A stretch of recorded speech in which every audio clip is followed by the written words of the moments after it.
함께 나누실 말씀 구약성경 창세기 2장 7절에서 좀 길지만 24절까지 말씀입니다.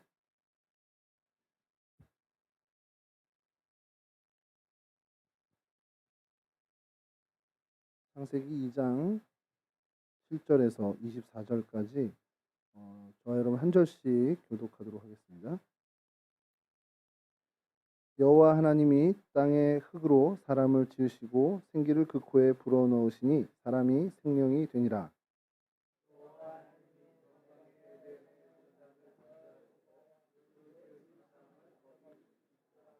여호와 하나님이 그 땅에서 보기에 아름답고 먹기에 좋은 나무가 나게 하시니 동산 가운데에는 생명나무와 선악을 알게 하는 나무도 있더라.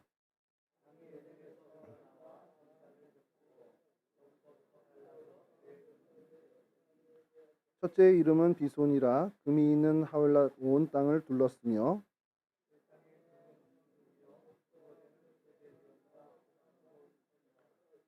둘째 강의 이름은 기흔이라 구스 온 땅을 둘렀고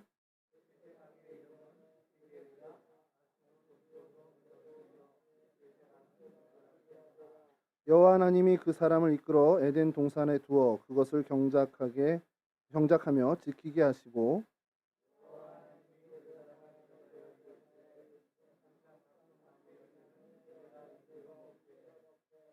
선악을 알게 하는 나무의 열매는 먹지 말라. 네가 먹는 날에는 반드시 죽으리라 하시니라.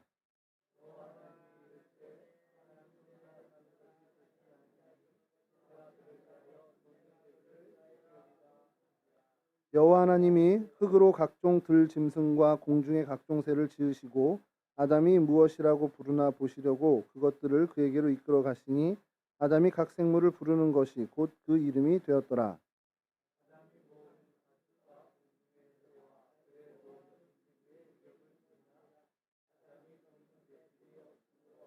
여호와 하나님이 아담을 깊이 잠들게 하시니 잠들매 그가 그 갈빗대 하나를 취하고 살로 대신 채우시고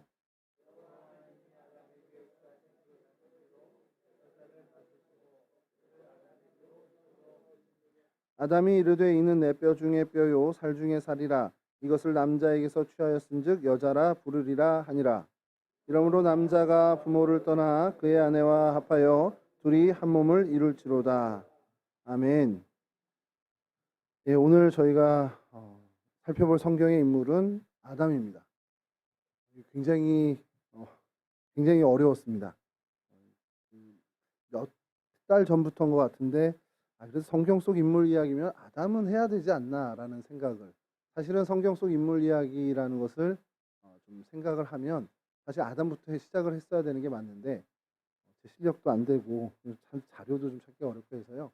아담은 좀 넣어놨다가 천천히 자료도 좀 확보하고 또 어떤 관점도 좀 확보해서 해야 되겠다 생각을 했습니다. 오늘 여러분들과 함께 이 아담을 나눌 게 사실은 좀 관점이 조금 이제까지 저희가 성경 인물을 다룬 것과 좀 다릅니다. 그래서 그 사람의 성경에 나타난 행실이라든지 어떤 그 사람의 인생을 통한 어떤 교훈, 요것들을 저희가 계속 그런 방향으로 잡았는데 이 아담은 그냥 인간 전체를 좀 대표하는 사람이잖아요. 그래서 그 하나님이 인간에 대한 기대가 이 아담에 분명히 투영됐을 거라는 그 관점으로 좀 살펴보려고 합니다. 그래도 아담에 대해서는 잠깐 좀 살펴야 되니까 이 아담, 이름이 아담, 뜻은 이 뜻 자체가 사람입니다. 사람이고 붉다라는 뜻의 어원이 되기도 합니다. 왜 붉다할까 하는데 이제 피가 도는 그것 때문이라는 설도 있어요. 그래서 붉은 피가 도는 존재가 사람이기 때문에 붉다와 사람의 어떤 그 어원, 그 뜻이라는 거죠. 근데 이 아담이라는 단어가 어떤 어떻게 보면은 원형이 아닙니다. 이게 어느 단어에서 또 파생이 된 건데 그 원형이 되는 단어는 아다마입니다. 아다마. 아담, 발음을 제가 잘못해서 그런데 저 전에 있을 때 왕대일 교수님이라고 구약학 하시는 분은 아담하 이러시더라고요. 그래서 그 아담하 하면 무슨 뜻이냐? 그게 흙이란 뜻입니다. 땅, 흙, 티끌 이런 뜻을 갖고 있는 단어에서 아담 이렇게 나오는 그 뜻이 사람, 인간 이런 뜻을 갖고 있다는 거죠. 우리가 성경 인물을 이제 살펴볼 때 아버지가 누구냐 또 자녀가 누구냐 이거 많이 살폈잖아요. 가족 관계를 좀 살피는데 아담의 가족 관계가 있을까요? 배꼽이 없는 사람이라고 이제 이렇게 얘기하는데 가족 관계는 없습니다. 그저 하나님으로부터 말미암아 세상에 나온 첫 존재라는 것이죠. 최초 인간이기 때문에 가족 배경이 없다라는 것이 어떻게 보면 굉장히 그에게 외로움이 될 수도 있는데 그것을 하나님이 너무 잘 이해하셔서 가족을 만들어 주시죠. 뭐그 아담의 표현대로 정말 뼈 중에 뼈, 살 중에 살인 존재를 만들어 주십니다. 그래서 오늘은 성경의 아담과 관련된 내용을 좀 먼저 살펴보고요. 하나님이 아담을 창조하셨을 때의 의중을 저희가 좀 한번 유추해 보자라는 건데요. 첫 번째 성경에서 아담에 대해서 언급할 때는 그냥 삼위일체 하나님으로 말미암아 창조된 존재라는 것. 이것이 제일 먼저 이제 드러나죠. 그리고 또 하나는 그렇게 창조됐는데 그냥 막무가내로 혹은 그냥 뭐 엉겁결에 만든 게 아니라 하나님의 형상과 모양으로 창조됐다라는 것을 성경이 계속해서 강조를 합니다. 창세기 1장 26절인데요. 뭐 띄워주시면 제가 좀 읽어드리겠습니다. 하나님이 이르시되 우리의 형상을 따라 우리의 모양대로 우리가 사람을 만들고 그들로 바다의 물고기와 하늘의 새와 가축과 온 땅과 땅에 기는 모든 것을 다스리게 하자 하시고, 형상은 하나님의 모습을 모두 얘기하는 거고, 또 모양은 성품이나 어떤 그 속성을 얘기한다라는 이제 그 해석이 있습니다만, 이것이 됐든 저것이 됐든 하나님을 닮은 존재를 만든다라는 겁니다. 그러니까 하나님을 닮은 존재라는 것이 사실은 좀 신학적으로 이야기하면 하나님과 소통할 수 있는, 그러니까 하나님의 형상을 어떻게 좀 현대 신학에서 설명을 하냐면 관계성을 얘기를 합니다. 하나님의 형상을 그대로 입은 존재는 하나님과의 그 관계를 맺을 수 있는, 그리고 셋이 하나가 되는 관계성을 가지신 분이잖아요, 하나님께서요. 그런 형상, 그 관계성을 부여받은 것이 우리가 하나님의 형상이다라는 것. 이게 복잡하니까 이건 나중에 좀 기회 되면 말씀드리고, 여하튼 그런 하나님의 속성, 그 하나님을 닮은 그런 존재를 만드셨다라는 겁니다. 그러니까 무작정 뭐 이런, 야, 여기에 뭐 이런 존재가 하나 있으면 좋지 않겠어? 뭐 이렇게 해서 하신 게 아니라 정말 나와, 뭐 우리 분신이라는 표현을 쓰는데 뭐 성경적이진 않지만 이해를 돕는 표현으로 제일 좋을 것 같아요. 나와 정말 닮은. 여러분들 그런 감흥 없으세요? 이렇게 딱 어느 날 아들을 보는데, 야, 진짜 나랑 똑같구나. 이렇게 800에 이렇게 하고서 TV 보니까 그놈도 TV를 이렇게 보고 있어요. 그거 좀 뭉클하지 않으세요? 그러면 이제 그 아들은 좀 섬찟하겠죠. 내 미래가? 내 미래가 저래? 이렇게 막 섬찟할 텐데, 아들을 보면서 참 그런 거 느낄 때가 있거든요. 야, 진짜 닮았구나. 그러면서 어르신들이 예전에 했던 얘기 피는 못 속인다라는 거. 여러분, 그 닮은 아들 하나도 그런데 이거는 하나님께서 정말 자기의 온갖 내면의 속성과 이런 것들 하나하나 다 디자인해서 만든 존재가 아담입니다. 그리고 이 아담을 위해서 뭐까지 하셨냐면 온 세상을 만드신 거예요. 여러분, 천지창조가 하나님이 뭐 궁창도 만들고 바다 뭐 물고기 이거 만드는 게 그게 뭐 만드시는 취미가 있어서 하신 게 아니고 아담을 위해서 만든 겁니다.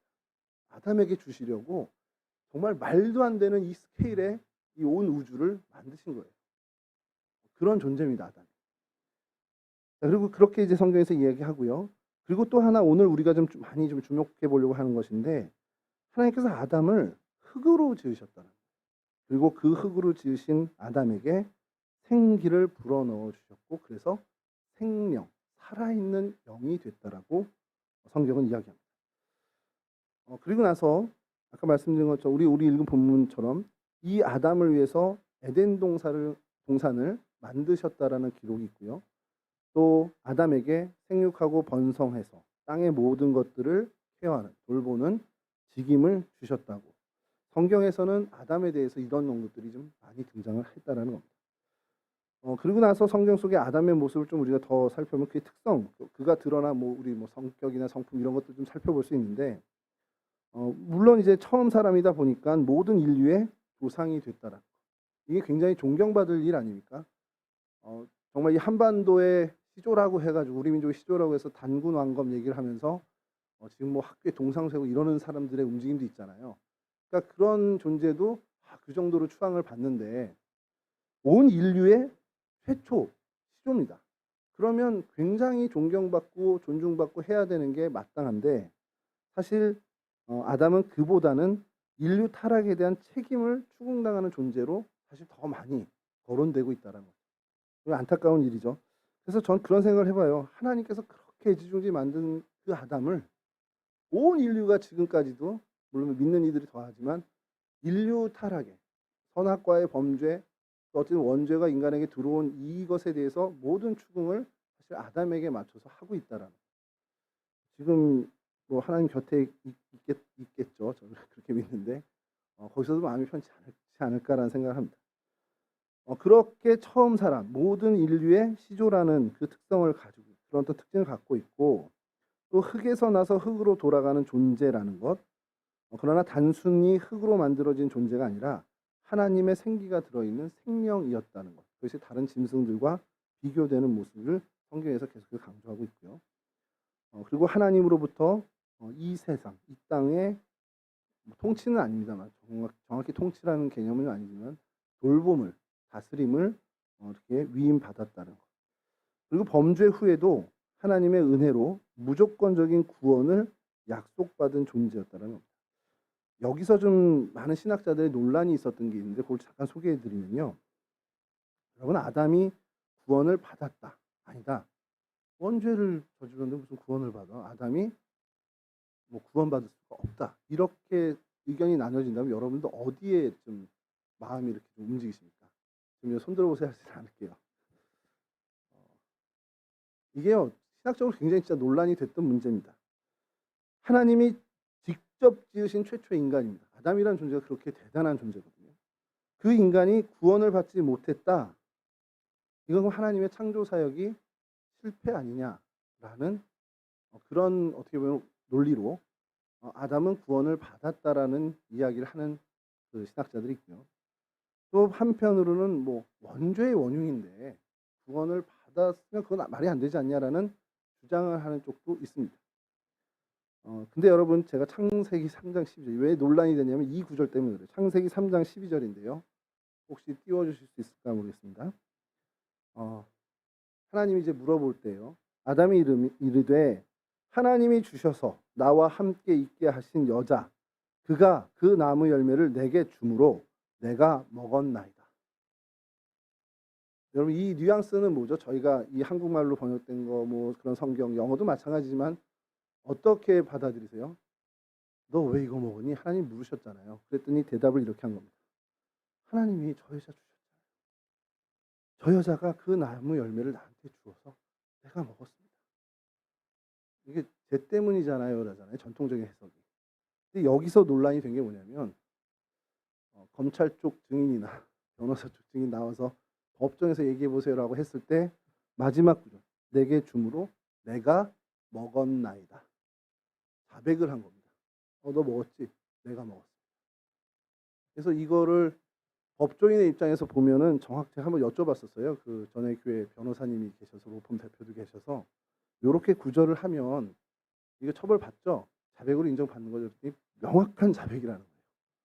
여러분 자백이 뭡니까? 우리가 신앙적인 면에서 자백했다, 고백했다, 참여했다. 이게 회개의 시작이라는 겁니다. 그러니까 아담이 회개했다라는 거를 여기서부터 시작을 하는 거예요. 그 신학자들. 그래서 회개한 아담이고 그 이후에 가인과 아벨 셋을 얻어서 하나님의 뜻을 쫓아 살았다. 물론 이제 에덴 동산 그 신락원을 했지만 에덴 동산에 쫓겨났지만 그래도 하나님을 따라서 하나님의 백성으로 살아갔다라는 것을 이야기하는 주장도 있습니다. 어떤 게 맞다 틀리다 할 수는 없지만 여하튼 하나 한 가지 약속 하나님이 약속하신 것은 여자의 후손이라고 예표하며 그 언급하면서 인류 아담의 후손들이겠죠. 그럼 아담을 포함하지 않을까라는 생각을 하는데 구원을 약속하셨다는 인간이 뭘 해야 내가 구원해 줄게 이게 아니라 정말 하나님의 아들 여자의 후손 예수 그리스도의 정말 일방적인 은총으로 구원을 해주시겠다는 약속을 이 창세기에서부터 하나님이 하신다라는 겁니다. 그러니까 인류 구원을 약속하셨다라는 것이 굉장히 중요한 이 창세기에 세상을 창조하신 사건도 중요한데 인류 구원을 약속했다라는 그 사실도 그 창조의 버금가는 어떻게 중요한 사건이 된다라는 것이죠. 그리고 뭐 창세기 2장 19절 우리가 뭐 보듯이 뭐 동물 이름을 다 명명했다라고 해서 뭐 창의적인 사람이다, 통찰력 있는 사람이다라고 주장하는 그런 얘기 자료들도 있고요. 하와를 보고서 이는 내 뼈 중에 뼈요 살 중에 살이다라는 그 표현을 한 것을 보면서 야, 이 사람 참 감수성도 풍부하구나 이런 얘기를 하는 자료들도 있습니다. 그리고 결정적으로 이거는 이게 제가 조금 이제 자료 찾으면서 제일 의아했던 건데 아내의 권유에 따라서 하나님의 명령까지 무시하고 선악과를 먹었다. 그러니까 원래 인간이란 존재는 아내 말을 이렇게 잘 들을 수밖에 없다. 이제 그렇게 이제 해석을 하는 자료가 실제로 있습니다. 그래서 그걸 제가 보면서 원래 남자는 아내에게 순종적인 태도를 가져야 되는 거구나. 그 평화를 아담도 알았구나. 900년 이상을 살았으니 사실 점점 살면서 더 잘 알았겠죠. 저도 뭐 50년도 안 살고 결혼한 지 22년인데 저도 아는데 모든 전에 목사님께서 금요일에 설교 이렇게 하실 때 아내 말과 내비게이션 말 잘 들으라고 하셔서 저는 내비게이션 목소리를 남자로 바꿔놨습니다. 아내 말만 오로지 잘 듣기 위해서. 여러분 이렇게 성경 안에 아담에 대한 이야기들이 참 많은데 제가 아까 말씀드린 것처럼 그 흙으로 지어졌다라는 것을 주목해 보고 싶습니다. 하나님께서 왜 아담을 만드실 때 흙으로 빚으셨을까? 이런 질문을 그런 궁금증을 저만 가졌던 게 아니더라고요. 자료를 좀 찾아보니까 굉장히 상세하게 이 부분에 대해서 설명한 자료들이 좀 있습니다. 그래서 그 자료를 토대로 여러분들에게 좀 오늘 이 말씀을 좀 나누려고 하는데 흙으로 지으신 이유가 있을 거고 그렇다면 우리가 그걸 찾으면 하나님이 인간을 처음 만들 때 그래 이런 의도로 만드셨구나. 그럼 이렇게 사는 게 진짜 참 사람의 삶이겠구나라는 것을 찾아가 보자는 겁니다. 여러분 그 아름다운 걸로 치면은 흙보다는 흙으로 빚은 벽돌 이런 것보다는 뭐 대리석이라든지 이런 뭐 나무 잘 깎은 게 훨씬 더 아름답잖아요. 아름다운 걸로 하면 그런 어떤 대리석이나 나무 같은 걸로 인간을 지으면 참 좋겠는데 그것도 아니고 아니면 강한 걸로 치자면 뭐 철이나 뭐 이런 강철 같은 것이 훨씬 더 강하단 말이에요. 근데 하나님이 그것과 비교해서는 한없이 약한 흙으로 사람을 지으셨다라는 거. 그러면 그 흙에 어떤 의미가 담겨 있고 그 특성이 있을 텐데 그것을 통해서 하나님이 당신이 정말 애지중지 만든 당신의 그 뭔가 형상을 다 담아 모양을 담아서 만든 그 존재가 이러이러한 존재가 됐으면 좋겠다라는 기대를 이 흙의 재료의 특성에서 좀 찾아보자는 겁니다. 여러분 흙의 속성이 그 특징이 어떤 게 있습니까? 흙 그러면 제일 먼저 떠오르는 게 흙은 생명이라는 거죠. 사실 모든 생명이 흙에서부터 나온다고 뭐 어떻게 보면 과장된 표현일 수 있지만 거의 뭐 맞지 않나라는 생각이 들어요. 모든 곡식을 흙에서 내어줍니다. 그래서 그 곡식을 먹은 동물들이 생명을 이어가고 있고요. 또 육식 동물조차도 그 초식 동물이 그 곡식을 먹고 자라서 그 초식 동물을 잡아먹게 됩니다. 우리 이렇게 어렸을 때 생태계 이렇게 있었잖아요. 피라미드 하는 것처럼. 그러니까 그 밑에 이 식물을 곡식을 내어주는 이 흙이 생명의 근원이 될 수 있다라고. 물도 마찬가지겠지만요. 그 바다도 마찬가지입니다. 바닷속 그 밑도 흙입니다. 결국엔. 그래서 이 흙에서 이 생명이 나온다. 그러면 하나님이 흙을 통해서 사람을 만드셨다. 그러면 정말 생명을 품는 존재로 살아가길 바라신 것이 있지 않겠냐라는 거예요. 그래서 내가 생명을 품고 정말 만나는 모든 사람에게 생명을 전하고 그 상대의 생명을 풍요롭게 하는 삶을 사는 그 삶이 하나님이 기대하는 참 인간의 삶. 아담에게도 사실 그것을 기대하셨다는 겁니다. 흙으로 만들어진 아담, 즉 흙으로 만들어진 인간은 생명의 삶, 생명을 살리고 생명을 전하고 생명을 유익하게 하는 삶에 초점을 맞춘 삶을 사는 것이 마땅한 것이. 그것이 하나님의 의도라는 겁니다. 그러니까 어떤 겁니까? 생명으로 뭐 생명을 돌보고 생명을 전하고 생명을 유익하게 하는 삶이 어떤 건가? 여러분 그런 얘기 혹시 아세요? 제가 예전에 제 친구한테 좀 들었던 지금도 좀 약간은 이제 우리 표현으로 아리까리한데 그게 좀 정확히 정돈이 안 돼서 전하기가 참 어려워서 그렇게 자주 언급은 안 하는데요. 이 친구가 굉장히 어려웠던 시절에 정말 그렇게 뭐 별로 기대하지 않았던 친척 한 분이 정말 어려워서 정말 이거 오늘 지나면 내가 죽을지도 모르겠다라는 생각할 정도로 정말 핍절하고 어려운 그 시절, 그 사이 그때 정말 소식 한번 전하지도 않았는데 뭐 당숙 정도 되는 친척이었던 것 같아요. 그때 들은 오셔서 이렇게 거금을 좀 놓고 힘내라고 하고서 갔다는 거예요. 근데 그때 엄청나게 이 친구가 울었다는 거예요. 그래서 기도하면서 하나님 정말 그 까마귀로 먹이신다는 게 이겁니까? 하면서 그렇게 엄청 기도를 하면서 울었다는 거예요. 근데 그 이후에 이 친구가 하는 얘기 중에 하나가 기도할 때 "주님, 예수님." 그러면 끝인 척으로는 얼굴이 이렇게 아른거린다. 왠지는 알 것 같아요. 왠지는 알 것 같은데 제가 정돈이 그게 좀 아직 개념 정리가 안 돼서 '아 이게 신학적으로 어떻게 이렇게 돼서 그건 당연한 겁니다.' 이렇게 하질 못해서 언급을 많이는 안 하는데 뭔지는 알 것 같고 그러면서 한편으로 무슨 생각이 드냐면 '그래 우리가 그런 존재가 되어야 되는 건데.' 왜냐하면 저도 비슷한 경험이 있는데 저는 이제 어려울 때 누가 찾아와서가 아니라 어 이제 우리 지금 저는 국민학교를 다녔으니까 국민학교 시절에 이제 기도를 막 배우고 기도에 막 이제 쪼끔 이제 기도가 터질 때죠. 그때 막 통성기도라는 걸 처음 하게 돼서 막 기도하면 어 예수님, 하나님 그러니까 예수님보다 그때는 하나님을 많이 찾았는데 하나님 그러면서 막 하면 담임 목사님 얼굴이 떠올랐어요, 어릴 때. 근데 그게 되게 전 자연스러웠는데 이제 나이 들면서 이제 조금씩 바뀌어 가긴 했지만 그래서 그런 어떤 차원에서 그 친구 제 친구의 그 얘기를 들으면 '그래 우리가 평생 사는데 누구 어떤 한 사람에게라도 예수님 그럴 때 오버랩된 얼굴이 내가 된다면 그건 성공한 인생이겠다.'라는 거예요. 정말 그런 어떤 생명을 나누고 생명을 돋아주고 생명을 어떻게 보면은 돌봐주는 그러한 일 사는 것. 그렇게 그런 길을 가는 것. 그것이 하나님이 우리에게 기대하시는 삶이라는 것. 그리고 흙으로 그런 사람을 만들었다라는 아담을 만들었다는 아담에게 그런 인생을 기대했다라는 것을 우리가 유추한다는 겁니다. 여러분 그리고 또 주님께서는 우리에게 말씀하시죠. 생명의 떡이다. 주님께서 생명의 떡이고 그래서 주님의 몸과 피를 먹고 마시는 것으로 우리가 주님의 몸에 참여할 뿐만 아니라 그 생명의 떡의 삶을 우리도 살아가길 주님도 명령하십니다. 그러니까 우리가 사람의 생명을 살리는 일, 어떤 선택에 섰을 때 그래도 생명의 질을 높이고 생명을 살리는 쪽으로 우리는 선택하며 살아가는 것이 마땅하다라는 것이죠. 두 번째 흙의 특성이 있는데 사랑이라는 특성을 갖고 있다랍니다. 그래서 그게 좀 살펴봤더니 온갖 쓰레기를 다 우리가 흙에 매립을 하잖아요. 근데 그 매립하는 그 쓰레기를 다 품고 그것을 어떻게 합니까? 물론 시간이 엄청 오래 걸리지만 결국 그것을 다 정화시킨다. 근데 정화시키는 과정에서 '아 더러워 안 만질래.' 하고서 이렇게 좀 거리를 두고서 정하는 게 아니라 자기가 품고 자기가 더러워지면서 사실 흙이 막 썩어가잖아요. 요즘 미군 철수하고 나서 그 용산에 그 땅이 오염됐다고 그러는데 그게 몇백 년 지나면 깨끗해질 겁니다. 왜냐하면 흙이 스스로 더러워지면서 계속 정화를 시킬 거거든요. 그러니까 그런 속성을 갖고 있다는 거예요. 그것을 다 내가 더러워지면서 상대를 깨끗하게 하는 그 특성. 그럼 이것은 사랑이라는 겁니다.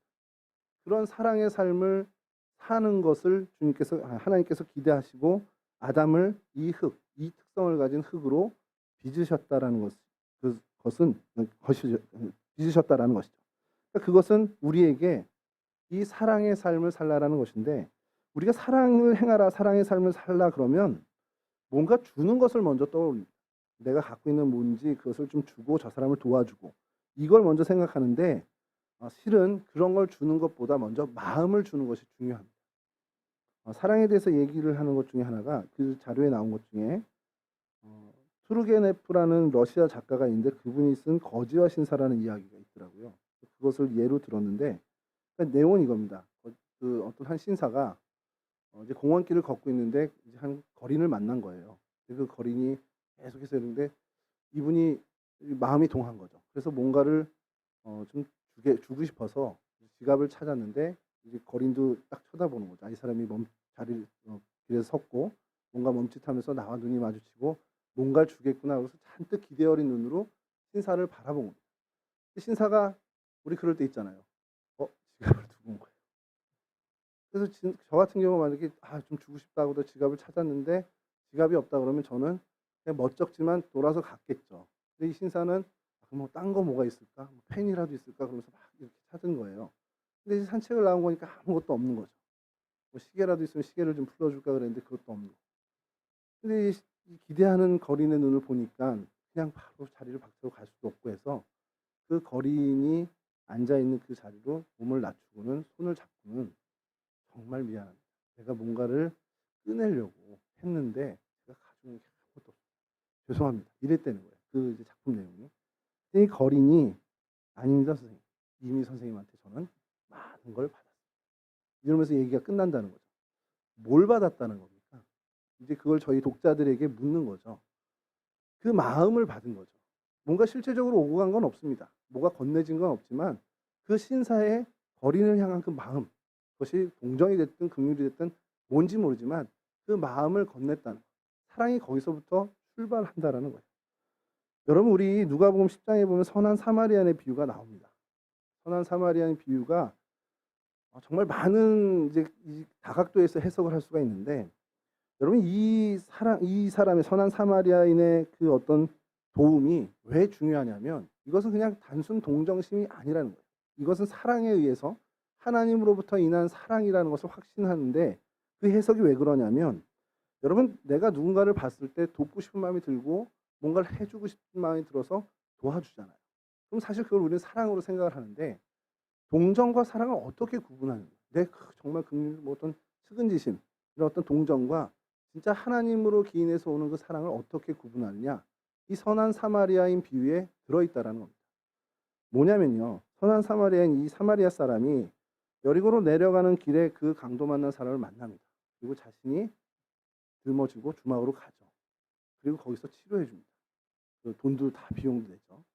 자, 거기는 비슷해요. 그러는 사람은 행여 있을 수 있습니다. 제사장이나 레위처럼 돌아가는 사람이 더 많겠지만, 소수지만 그렇게 사랑을 베푸는 사람, 어떻게 그런 인정을 베푸는 사람은 덜어 있습니다만, 중요한 것은 이 누가복음 10장의 선한 사마리아인은 이튿날이 되어도 그게 변하지 않았다. 이게 무서운 겁니다. 진짜 사랑은 지속성에 있다라는 것, 반복성에 있다라는 것. 그래서 우리가 내 마음이 막 이렇게 움직였을 때 정말 측은지 생기고 정말 뭔가 돕고 막 애썼어요. 이게 반복적이고 지속성을 갖는다면 하나님으로부터 기인돼서 온 사랑이 맞습니다. 근데 그날 하고 그 다음부터는 정말 그 마음이 안 든다 그러면 일시적인 동정에 가까울 수 있다. 하나님이 우리에게 요구하시는 것은 이런 사랑의 사랑, 마음을 주는 것부터 시작한 지속성을 가진, 반복성을 가진 그런 사랑의 삶을, 진짜 사랑의 삶을 살기를 원하신다는 겁니다. 그래서 흙으로 사람을 빚으신 그런 하나님의 의도를 우리가 발견하게 된다는 거죠. 그리고 세 번째 정직의 특성은요, 정직함이라는 겁니다. 콩 심은 데 콩 나고 팥 심은 데 팥 난다라는 속담 잘 아시듯이 땅은 콩을 심으면 콩이 나고요, 팥을 심으면 팥이 납니다. 저기 청와대로 안 들어가고 용산으로 가신 절대 권력자가 바나나를 좋아해서 그 땅한테 가서 오이를 심고 바나나 좀 내놔. 그러면 그 땅이 바나나를 낼까요? 사람은 바나나를 낼 수 있습니다. 근데 그 땅은 오이를 심었으면 오이를 내준다. 그 땅은 수박을 심으면 수박을 내준다. 이 얘기를 예전에 청년들하고 이런 비슷한 얘기를 하다가 했더니, 돈이 심으면 돈이 나오나요? 이제 묻더라고요. 그래서 그건 아니고 흙은 모든 식물을 그대로 받고 그 사람이 어떤 사람이 그 사람이 원하는 것의 문제가 아니라 자신이 해야 될 것들 정직하게 수행하는 것만 한다는 거죠. 이게 굉장히 중요한 것 중에 하나가 우리의 삶이 그렇게 돼야 된다는 겁니다. 하나님이 기다리는 삶은 정직하고 바르고 올곧은 삶이라는 거예요. 이 사람이 유력하다고 해서 이 사람한테 더, 저 사람이 좀 부족하다고 해서 저 사람에게는 덜, 이런 거 하지 말라라는 거예요. 누구든 그 사람, 모든 사람의 가치가 같은 등가의 원칙을 갖고 사람을 대하라는 거. 그런 흙의 정직함을 갖고 살라라는 겁니다. 그것이 하나님의 사람, 참 사람으로 산다라는 것이고, 그렇게 살아갈 때 우리가 거하는 이 세상이 하나님의 뜻에 가깝게, 하나님이 원하시는 세상에 좀 더 근접한 세상의 모습으로 변화될 수 있다는 것을 이야기합니다. 마지막으로 네 번째 흙의 특성은 도구됨이라고 이제 설명을 하는데요.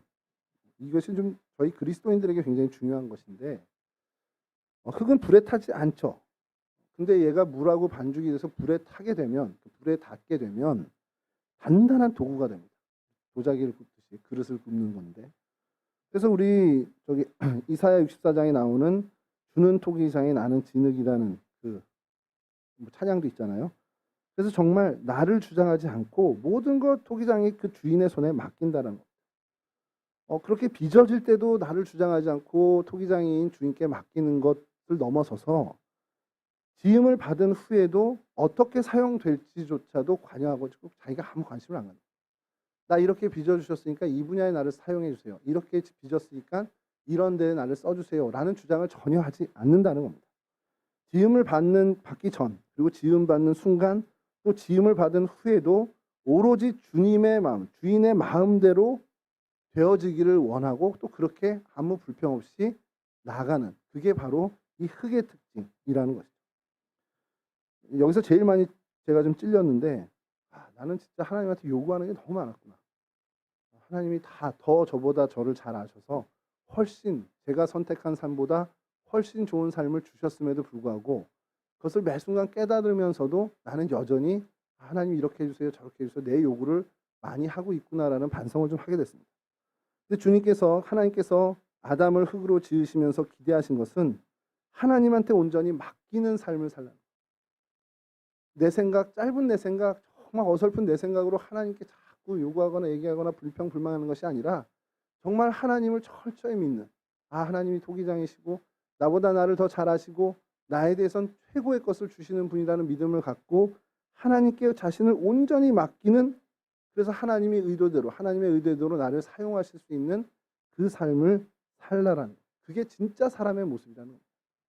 그러니까 이게 하나님이 기뻐하시는 모습이야, 이게 하나님께 영광 돌리는 모습이야, 이걸 떠나서 진짜 하나님이 만든 창조 때 만드신 사람의 모습은 이래야 된다는 거예요. 참 사람의 모습. 여러분 좀 이따 좀 말씀드리겠지만 이 참 사람의 모습을 이루신 분이 주님이시에요. 우리 예수님. 그래서 두 번째 아담이라고 얘기하죠. 첫 번째 아담은 실패했습니다. 그 적어도 죄의 문제에서는 실패를 했는데, 그래서 하나님께서 두 번째 아담을 예수님으로 삼고 이 실패한 아담의 모든 죄의 문제를 해결하셨는데, 가만히 보세요. 우리 예수님의 이 삶에, 그리고 그분의 사역에 나타난 모습들이 이 흑의 특성과 한번 연결해 보십시오. 완벽하게 드러났습니다. 죽기까지 철저히 하나님께 다 맡기는 그 모습. 그래서 우리는 그럼 어떻게, 하나님이 이렇게 원하시고 뜻하시는 그 분야가 있으면 그게 쉬울까? 그런 고민이 생기잖아요. 그래서 성경에 보면, 전에 저희가 성경 속 인물 중에 사도 요한을 한번 살펴본 적이 있는데 그 사람이 제일 먼저 떠오르더라고요. 제가 뭐 요한에 대해서 어떤 그 긍휼의 마음이 생긴 건지, 여러분 유대 여자들이요 대개 한 15세에서 18세가 결혼 정년기였습니다. 그러니까 마리아가 그때쯤 결혼하고 하려고 해서 요셉으로 인해서 막 이렇게 결혼 오고 약혼녀가 됐을 때 대략 그 정도 나이가 됐을 거라는 거죠. 그러면 이제 주님이 우리가 알고 있듯이 한 33 요때 공생애를 하시고 33쯤에 승천을 하셨다면, 마리아가 50 정도? 많아야 50 정도고 이후에 한 90세쯤에 죽은 것으로 전승에게 나타나는데요. 그럼 약 40년 정도를 이제 주님이 부활하시고 승천하신 다음에 생명이 지속됐을 겁니다. 근데 주님께서 십자가에서 요한에게 마지막 부탁을 하시죠. 무슨 부탁입니까? 내 어머니다. 이 한마디로, 주님의 동생이 많았는데 왜 요한에게 맡겼을까? 저는 지금도 그게 의문인데, 여러 주석의 여러 해석들을 좀 보면서 그것도 좀 결론을 내고 있습니다만, 요한에게, 그 믿을 만한 요한에게 주님께서 맡기셨어요. 그럼 그때 당시 요한이 한 20대라고 해도 40년이니까 60대 중후반 혹은 70까지도 우리가 생각할 수 있습니다. 그 40년을 할머니 봉양하는 걸로 그 삶을 살아갑니다. 여러분 그 시절이 어떤 시절입니까? 친구들이, 동기동창들이 막 날아다니는 시절이에요. 베드로는 막 예루살렘 교회 막, 야고보는 거기 수장이 돼 있고, 야고보는 주의 동생이긴 한데, 그리고 더 못 참는 것은 듣지도 보지도 못했던 사울이라는 자가 나타나서 내가 사도네 하면서 온 아시아뿐만 아니라 유럽을 누비고 다니는 걸 본단 말이에요. 그 교회 지도자로 영향력을 행사해 가는 걸 봅니다. 요한이 누굽니까? 예수님의 사랑을 가장 많이 받았던 사람, 가장 사랑하는 총애를 받은 난데, 나는 아무것도 아닌 존재고, 당시에 정말 우리 학교 다닐 때 그런 친구 있잖아요. 하나 주목받지도 못했는데 그 친구가 너무 잘 나가는, 뭐 그런 거에 시샘을 안 내시나 본데 저는 좀 마음이 불편해져서 그런 마음이 아니었을까. 근데 그게 쉽지 않았을 겁니다. 왜냐하면 그의 별명이 보아너기였습니다. 다혈질의 사람이었어요. 견디지 못하는 사람입니다. 근데 그거를 마리아를 봉양하는 것으로 자기를 날마다 죽여요. 그래서 제가 그 생각을 해봤어요. 많은 사도들이 다 순교했잖아요. 요한만 뭐 순교 안 했다고 이렇게 얘기하는데 그 사람은 맨날 죽고 산 거 아닌가라는 생각이 들어요. 매일 순교하면서 산 건 아닌가. 자기 의지 다 죽이고 분노 죽이고 자기 화 죽이고 주님이 그냥 명령하신 주님의 뜻 하나 그냥 마리아 봉양하는 걸로 40년을 살았다. 이게 여러분 하나님이 기대하시는 아담을 흙으로 빚으신 참 사람의 모습에 근접한 모습이 아니겠냐라는 거예요. 저와 여러분도 마찬가지입니다. 우리 인생 가운데 하나님께서 뭔가 우리에게 요구하시는 삶, 나를 이것을 위해서 부르셨다라면 그냥 묵묵히 아 하나님 뜻이구나 하고서 우리가 이 요한의 자세로 내가 하고 싶은 것들 다 억누르고 나를 이렇게 대접해 그런 마음까지 다 누르고 그 하나님의 일에만 집중하면 된다는 거예요. 그럼 어떤 일이 벌어집니까? 요한에게 하나님이 어떤 것을 보상하셨죠? 요한복음과 요한 1, 2, 3서를 어떻게 보면 기록할 수 있을 정도의 큰 은혜를 정말 상상할 수 없는 은혜를 주셨을 뿐만 아니라 주님이 이 땅에 재림하시는 그날 이 사람만 봤습니다. 지금까지 아직 2022년 살아온 역사가 지속되는 동안 요한만이 주님의 재림의 날을 두 눈으로 목격한 유일한 사람입니다. 주님께서 그러한 값진 보상을 주셨다는 거예요. 물론 우리가 보상 때문에 하는 건 아니지만 우리가 정말 신실하게 주님의 뜻을 위해서 주님께 불평분만 없이 나에게 맡겨주신 일에 최선을 다해 살면 그렇게 신실한 삶을 살면 주님은 간구하고 계시지 않는다는 거예요. 주목하고 계시다는 것이고 주님은 틀림없이 주님의 것으로 갚아주신다는 겁니다. 여러분 이 네 가지 특성이 있는데 이 네 가지 특성만을 가지고 참 사람으로 살 수 있느냐? 부족합니다. 뭐가 더 필요하면 왜냐하면 들짐승들도 다 흙으로 지었다고 성경에 얘기했잖아요. 오늘 본문에. 뭐가 더 필요합니까? 하나님의 생기. 정말 하나님의 영이 들어와 생명이 되는 영적 존재가 되어야 한다. 사실 이게 굉장히 중요합니다. 생명을 사전에서 찾아보면요. 살아있는 생명, 살아 움직이는 영. 사람이 하나님의 생명을 받아 하나님과 교제하며 살아가는 영적 존재. 이렇게 주석들은 설명을 하고 있습니다. 그러니까 하나님과 소통하고 하나님과 교제할 수 있는 처음 얘기한 형상을 받은 것과 같은 거의 같은 의미의 이야기입니다. 자, 이런 하나님의 영을 받아서 영적인 것을 추구하는 영적인 존재로서 이 흙의 특성을 갖고 살아가야 되는 게 참 인간인데 그렇게 살았나요? 현실은 어떻습니까? 요건 이제 짧게 얘기하겠습니다. 그럼 네 가지 특성 중에 생명의 특성을 갖고 있는데 우리 안에 생명이 있냐? 성경은 뭐라고 얘기하냐? 마태복음 23장 27절에서 28절인데요. 화 있을진저 외식하는 서기관들과 바리새인들이여 회칠한 무덤 같으니 겉으로는 아름답게 보이나 그 안에는 죽은 사람의 뼈와 모든 더러운 것이 가득하도다. 이와 같이 너희도 겉으로는 사람에게 옳게 보이되 안으로는 외식과 불법이 가득하도다. 우리가 그 안에 생명이 아니라 죽은 사람의 뼈와 같은 온갖 더러운 것들이 있는 존재라는 겁니다. 성경은 사실 처음부터 끝까지 저희가 타락 이후의 인간이 이런 존재라고 얘기해요. 너희 안에 무슨 생명이 있어. 아무 희망도 없어. 너희는 그런 존재라고 성경은 그렇게 선언을 하고 있죠. 그럼 사랑은 있냐? 사랑은 있냐? 비슷한 사랑은 있습니다. 마태복음 5장 40절에서 40절 성경의 평가입니다. 너희는 너희를 사랑하는 자를 사랑하면 무슨 상이 있으리요? 세리도 이와 같이 아니하느냐? 또 너희가 너희 형제에게만 무난하면 남보다 더하는 것이 무엇이냐? 이방인들도 이같이 아니하느냐? 끼리끼리 아는 사람끼리 좋아하는 사람끼리 마음에 드는 사람끼리 있는 사랑은 한다는 겁니다. 우리가. 근데 그거 말고 하나님이 아끼는 것 아끼고 하나님이 사랑하는 것 사랑하고 아무 조건 없이 하나님이 사랑하니까 하나님이 주목하니까 하나님이 아끼시니까 나도 사랑하고 주목하고 아끼냐? 아니라는 거예요.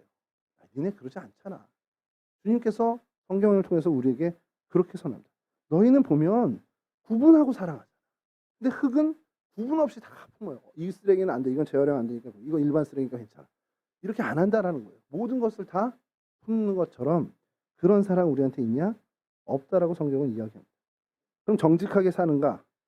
이건 그냥 패스하시죠. 우리 안에 현실에 성경에서 사람을 정직하게 보는가? 뭐 정직한 사람이 덜어 있었지만 정직하게 산다라고 성경은 절대 사람을 인정하지 않습니다. 정말 바르다기보다는 정말로 왜곡된 어떻게 보면 휘어진 삶을 사는 것이 인간이라고 성경은 늘 일관되게 얘기해요. 근데 그게 성경에만 이야기가 아니잖아요. 저희가 우리나라 뭐 멀리 갈 것도 없이 저희 나라를 보시죠. 이게 어느 사회학자가 분석을 했는데 식민 지배를 받았던 나라들이 보이는 특성이라고 하더라고요. 그래서 이게 편법과 어떻게 어떻게 보면은 그 수완 이런 것들이 막 강조돼서 오히려 편법이나 수완이 좋은 사람이 더 인정받는, 그렇게 생존력이 좋은 사람을 더 인정하는 어떤 사회적 분위기가 어떻게 보면은 식민지배를 받았던 사회에서 공통적으로 나타나는 거랍니다. 그러니까 친일 청사는 어떤 친일 인명사전 이것도 중요하지만 부정직함의 근원이 되는 어떤 이런 부분들을 좀 걷어내는 것부터 사실 시작되는 것이 필요하다라는 그런 얘기가 있는데, 그런 것처럼 저희가 정직하게 살고 있냐 그러면 그렇지 않다라는 거죠. 그러면 도구됨으로 우리가 살아가느냐? 이사야 53장 6절입니다. 성경은 저희를 이렇게 봅니다. 우리는 다 양 같아서 그릇 행하여 각기 제 길로 갔거늘 여호와께서는 우리 모두의 죄악을 그에게 담당시키셨다. 그러니까 우리는 제 길로 가는 존재, 사사기의 표현처럼 각자 소견에 옳은 대로 사는 존재들이라고 성경은 이야기하고 있습니다. 그러니까 우리가 하나님이 참 사람으로 이런 삶을 살게끔 지으셨고 만드셨는데, 이 원죄라는 게 얼마나 무서우냐면 이걸 다 흐트러뜨린 겁니다. 생명의 특성도, 사랑의 특성도, 정직함의 특성도, 도구됨의 특성도 다 없어지게 만드는 그 정말 어마어마한 사건이 이 원죄의 사건이라는 거예요. 그럼 생명의 삶, 영적인 삶을 사느냐? 이건 뭐 말할 것도 없죠. 뭐 로마서 3장에서 말씀하신 것처럼 기록된 바 의인은 없나니 하나도 없으며, 하나님은 의인이 없다고, 영적으로 사는 인간 없다, 그렇게 선언하고 계시는 거나 마찬가지라는 거죠. 여러분, 사람이 영적인 삶을 추구하지 않으면 어떻습니까? 생명의 삶을 살지 않는다면 짐승하고 똑같죠. 짐승하고 나을 게 없습니다. 지적 능력이 좀 뛰어난 짐승일 뿐입니다. 하나님은 그렇게 만든 게 아니죠. 하나님은 그 영적인 것을 추구하는, 이 어떻게 보면 세상의 육적인 것이 아니라 영적인 것을 추구하는 그러한 존재로 만드셨는데, 우리 인간의 실상은 그렇지 않다. 그러니까 성경이 인간에 대해서 이렇게 선언하는 이유는 반복해서 말씀드리지만 바로 이 죄 때문입니다. 자, 근데 이런 우리에게 희망을 주신 것이 바로 두 번째 아담인 예수 그리스도라는 겁니다. 우리 이런 특성 다 잃어버리고 사는 존재입니다. 영적으로도 사실 어떻게 보면 주력하고 살지 못하는 존재인데, 예수 그리스도께서 이 땅에 오셔서 그 죄의 문제를 해결해 주심으로써 우리가 다시 정말 하나님의 은혜를 얻고 성령의 인도하심을 받는다면 흙의 특성을 가지고 살아가는 그러한 존재가 될 수 있는 희망을 우리 가운데 주셨다는 거예요. 하나님과의 소통을 열어주셨고 하나님과의 관계를 회복시켜 주셔서 하나님의 영이 우리 가운데 와서 우리가 하나님의 영에 지배받고 영적인 존재로 이 흙의 특성을 갖고 살아갈 수 있는 존재가 될 수 있는 가능성을 열어주셨다는 겁니다. 그것이 두 번째 아담 예수 그리스도에 의해서 열렸다는 거죠. 그러니까 여러분, 이제 우리가 할 일은 하나님의 기대가 뭔지 알고, 하나님이 사람에 대해 참 사람의 삶이 이거구나라는 것을 기대한 그 의도와 기대를 알기 때문에 이제 본래 아담 모습, 참 사람의 모습으로 살아가는 데 주력해야 한다는 겁니다. 생명의 삶을 살아야 됩니다. 사랑의 삶을 살아야 되고 정직함을 갖고 살아야 되며 하나님의 도구됨을 내 스스로 인정하고 하나님께 나를 온전히 맡기는 삶을 살아야 하는데, 이 모든 것이 내 능력이 아닌 정말 성령 하나님의 인도하심으로 하나님께 온전히 맡김으로 우리가 살아갈 수 있다는 것을 믿고 나가야 한다는 거죠. 여러분, 하나님이 기대하시고 의도하신 본래 아담의 모습, 정말 그 사람의 모습으로 근접한 삶을 사시기를 주님의 이름으로 축원합니다. 또 하나님의 영, 성령께 인도받는 삶으로 정말 하나님의 기대와 뜻에, 뭐 보편적인 뜻뿐만 아니라 내 개인에게 하나님께서 지목해서 원하시는 그 뜻에 딱 맞는 삶을 사셔서요, 하나님의 기쁨이 되는 그런 인생 사실 수 있도록 주님의 이름으로 간절히 축원합니다. 우리 찬송 한 장 하시고요, 주님 가르쳐 주신 기도로 마치도록 하겠습니다.